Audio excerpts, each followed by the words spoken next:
Bonjour tout le monde, donc bienvenue à la suite de la série des vidéos sur la simulation par paquet traceur. Aujourd'hui, nous allons simuler la maquette suivante, ou plutôt le réseau suivant. Le réseau suivant est composé de trois sous-réseaux. Nous avons le sous-réseau 1 qui est composé de trois machines, un serveur DHCP avec l'adresse IP réseau suivante 212.217.1.0. Le réseau est connecté à une passerelle qui est le routeur 0. Le routeur 0 est connecté à un switch qui assure la liaison avec deux autres réseaux.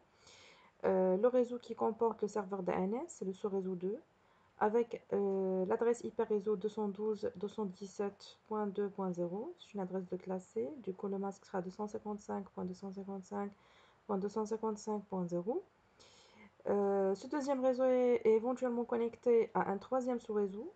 C'est celui-là qui est composé en fait d'un switch connecté à une machine et un serveur web. L'adresse IP de ce réseau est 212.217.3.0/24. Alors, en ce qui concerne le premier sous-réseau, c'est-à-dire le sous-réseau 1, donc il comporte l'interface également Fast Ethernet 00 du routeur 1, donc qui aura une adresse IP du sous-réseau, puisqu'elle appartient à ce sous-réseau. Tandis que l'interface Fast Ethernet 01 du même routeur, ça veut dire le routeur 0, il fera partie du réseau 212.217.2.0. L'interface Fast Ethernet 00 du routeur 1 donc fait partie du 212.217.2.0, tandis que son interface Fast Ethernet 01 fera partie du réseau 212.217.3.0.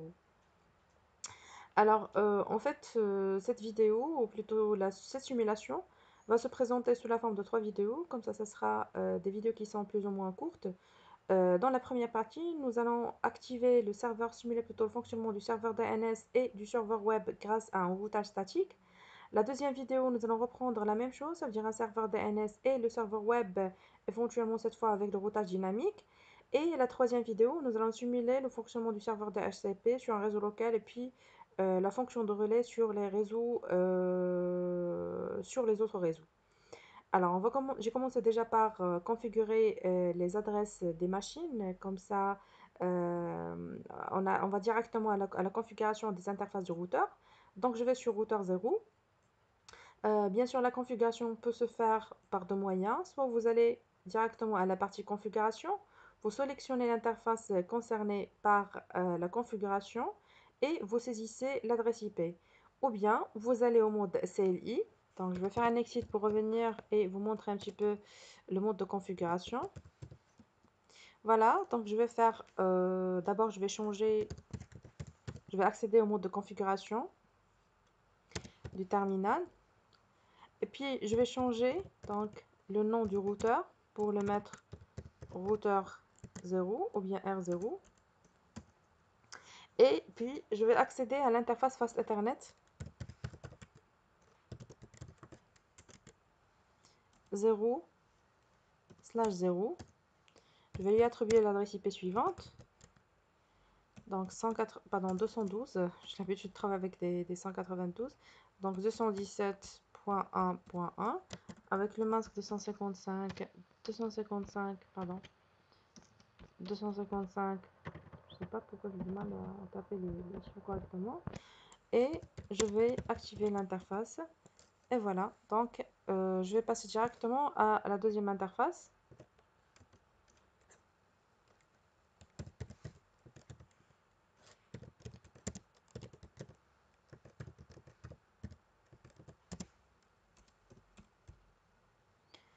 Alors, je vais lui attribuer l'adresse IP suivante.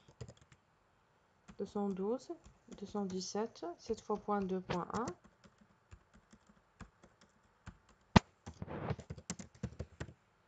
No chat. Alors, je vais maintenant afficher la config. Voilà, donc 00 il a un 1 et 2 1 pour la deuxième interface. Les interfaces sont déjà activées et je vais passer directement au deuxième routeur pour ne pas perdre du temps. Donc, je vais faire une configuration graphique. Donc, pour l'interface 00, il est connecté au 212.217.2.2. Voilà. Je vais juste vérifier l'adressage. Non, non, là, je vais attribuer .3.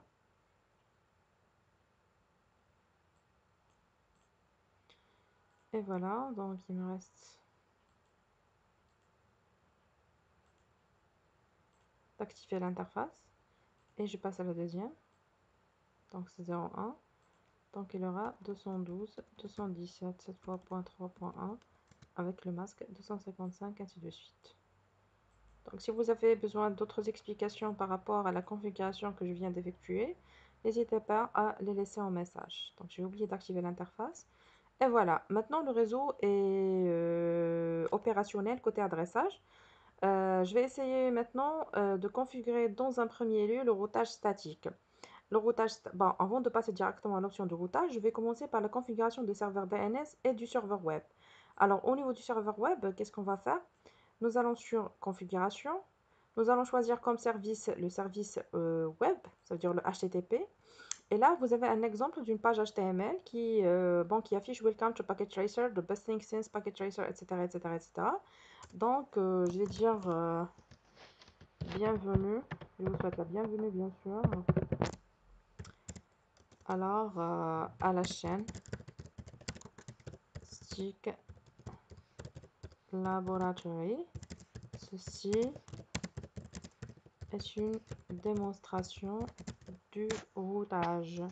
Vous pouvez ajouter les balises que vous voulez. Vous pouvez changer les couleurs, vous pouvez changer tout ce que vous voulez.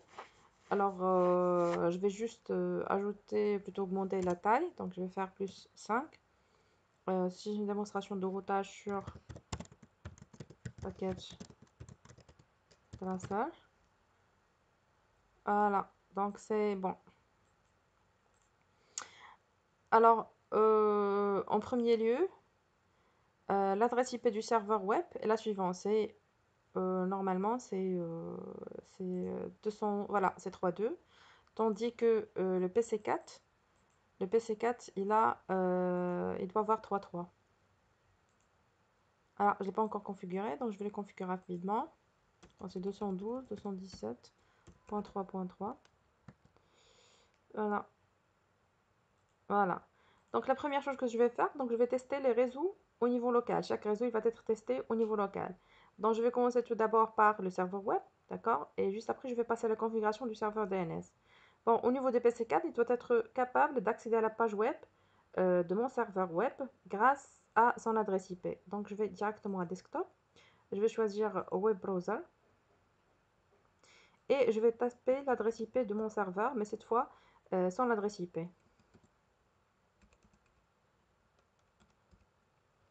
Voilà, donc là, on arrive bien à afficher la page web. Bienvenue à la chaîne Stick Laboratory. C'est une démonstration de routage sur paquet tracer, donc c'est très bien.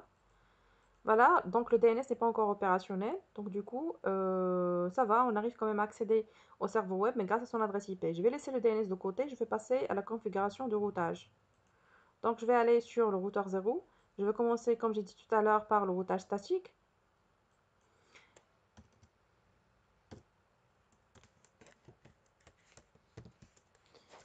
Alors, je vais passer en mode configuration globale.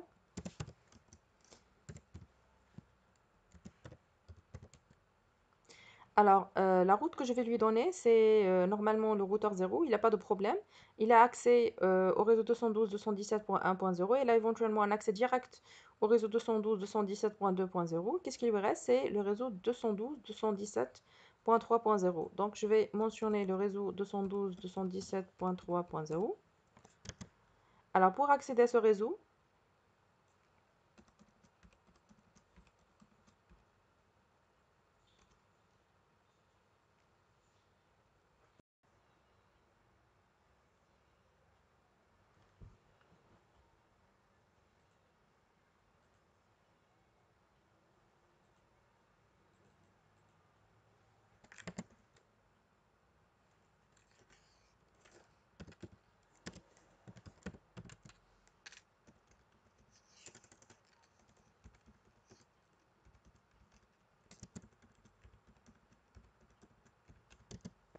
Donc je vais spécifier comme adresse IP 212.117.2.2.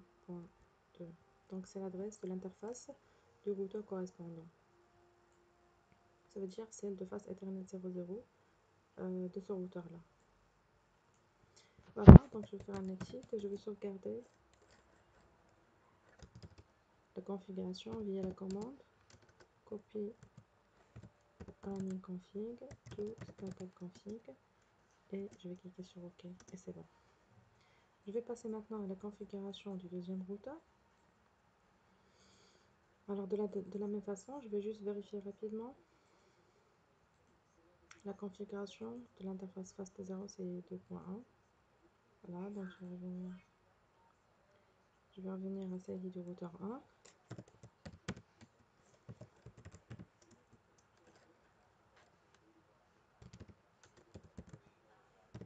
Je vais passer en mode configuration terminal. Je vais changer le nom du routeur en routeur 1. Et juste après, je vais ajouter donc la commande IP-route pour accéder au réseau 212.117.1.0 avec le masque 255.255.0. Il faut envoyer toutes les requêtes à 212.217.2.1. Voilà, donc je vais faire un exit. Alors, juste un petit rappel pour la commande hyperroute. Donc, le réseau destination, le masque du sous-réseau, d'accord, suivi par l'adresse IP du prochain routeur ou de l'interface de sortie. Je vais faire un exit. De la même façon, je vais sauvegarder dans startup config. Et c'est OK. Maintenant, je viens de terminer avec le routage. Alors maintenant, nous allons passer à faire les pings entre les différents réseaux. Donc, je vais commencer de faire un ping à partir du sous-réseau 1 vers le sous-réseau 2, donc le successful. Je fais un ping entre le sous-réseau 1 pardon, vers le sous-réseau 3, donc c'est successful, et un ping de sous-réseau 2 vers le sous-réseau 3. On va essayer de voir pourquoi pour le moment ça marche pas, mais de toute façon c'est juste une question de configuration.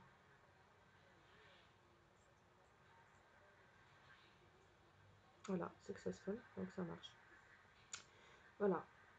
Alors maintenant on va essayer d'accéder dans un premier lieu à la configuration, ou plutôt au serveur web. Donc juste pour rappel, ce sera 212.217.3.2.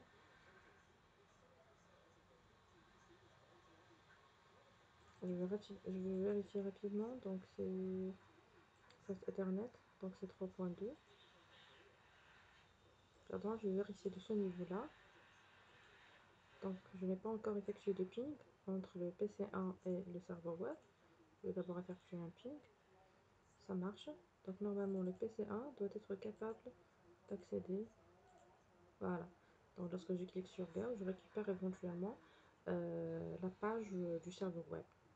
Alors maintenant, nous allons configurer le serveur DNS de telle façon de permettre aux machines d'accéder au site web, d'accord, au serveur web, grâce à à son nom, ça veut dire un nom URL, et non pas et non pas son adresse IP.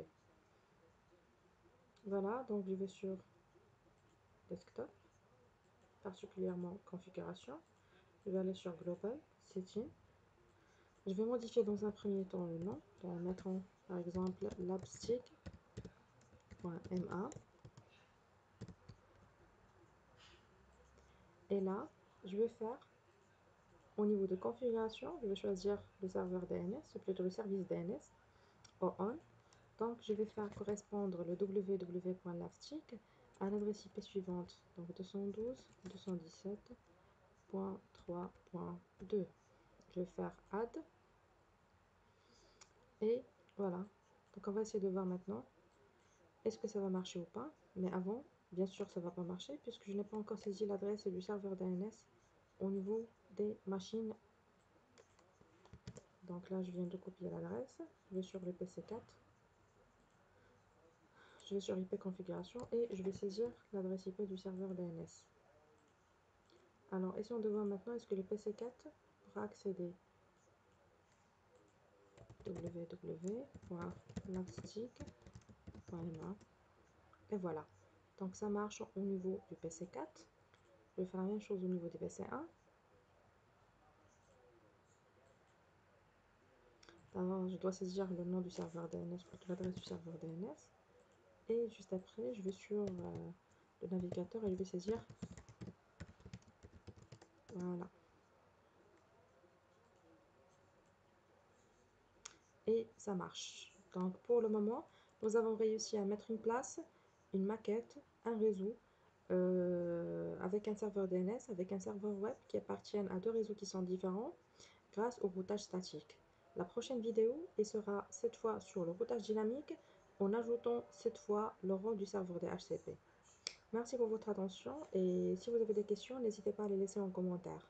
Merci et à très bientôt.